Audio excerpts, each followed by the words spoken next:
Welcome to Headline to Heartline, where we cut through the noise of celebrity spin and get to the real story behind the headlines. Today we are diving into the latest escapade from the Duke and Duchess of Sussex, this time in Jordan, where a visit to a major refugee camp has been framed as humanitarian outreach. And here is the hook. This is not a new playbook. The same publicity pattern has shown up before in the exact same way, and I will tell you. Let me start with a reminder I will not soften. The Sussex brand follows a pattern many critics have come to recognize. Take something serious, attach a microphone, add a camera, package it as compassion, then move on before the harder questions settle in. What changed? Who benefited? What did you commit to? What did you finish? And honestly, at this point, I already have my own view of this because I have watched people do difficult, unglamorous service for years without a lens in front of them. When public figures wrap themselves in the language of charity, they are borrowing credibility from people who do the work when nobody is watching. So when commitments start to look like accessories, when causes begin to feel like content, it is not just sloppy, it risks being irresponsible. Real communities are not mood boards. Real need is not a backdrop. Now on to the headline. Prince Harry and Meghan Markle made a highly publicized visit to a large refugee camp in northern Jordan, home to families who fled the war in Syria. The visit was framed as humanitarian and mental health focused, tied to meetings with health and aid partners, and presented as part of a short trip that became public shortly before it took place. They toured programs supporting people living with long-term displacement and trauma. The messaging centered on global health, mental health, and the human cost of conflict.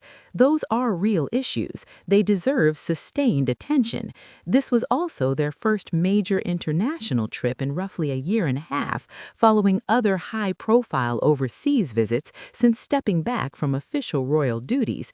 And that is where the tension begins, because the story you're being invited to absorb is very carefully edited.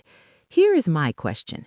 If you are no longer working royals, what exactly is this? Because it looks, sounds, and moves like a royal tour. The quick public rollout, the curated access, the official-looking imagery, the humanitarian setting that signals moral seriousness before a word is even spoken. It resembles royal optics without the formal institutional accountability that once accompanied them.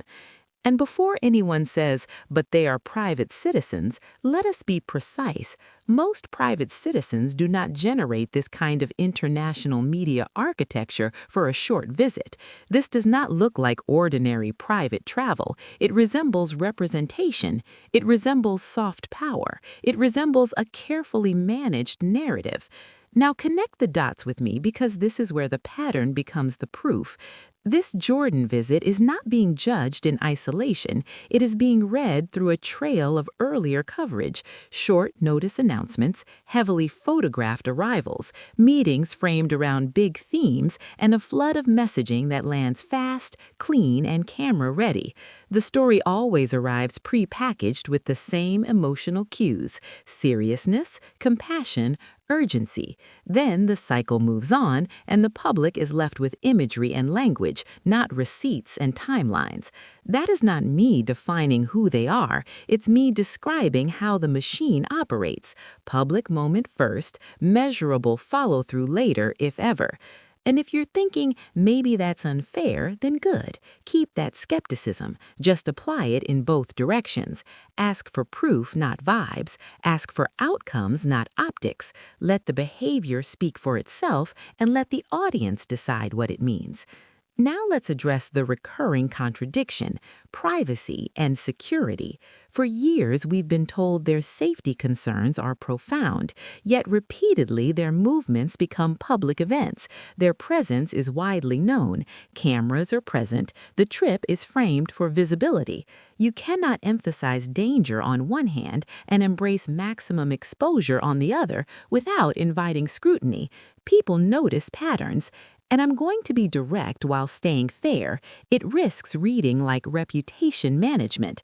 This is not me dismissing the crisis. It's me defending it from being aestheticized.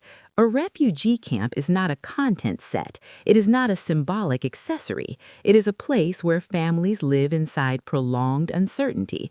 If you step into that space, the burden is higher, the standard is higher, the humility should be unmistakable. To be fair, high-profile attention can produce real benefits.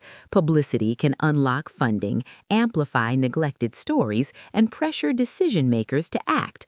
If even a fraction of this attention results in measurable, sustained support for displaced families and mental health care, that matters. That is meaningful.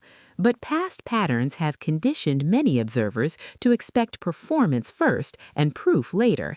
The Sussexes are exceptionally skilled at turning a moment into a message. The open question is whether the message turns into multi-year commitment once the cameras leave. So here is the test that cuts through every speech and photo opportunity. If this was service, we will see what comes next. We will see a budget line, not just a press release. We will see transparent, ongoing partnerships, not a single visit. We will see impact reporting, not curated imagery. We will see outcomes the affected community can point to and say, this helped us and it kept helping after the headlines moved on.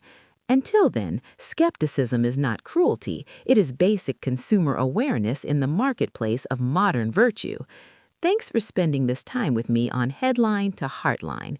If you enjoyed this breakdown, please like, subscribe, and hit that notification bell for more unfiltered takes. And as we close, here is the question I want you to consider.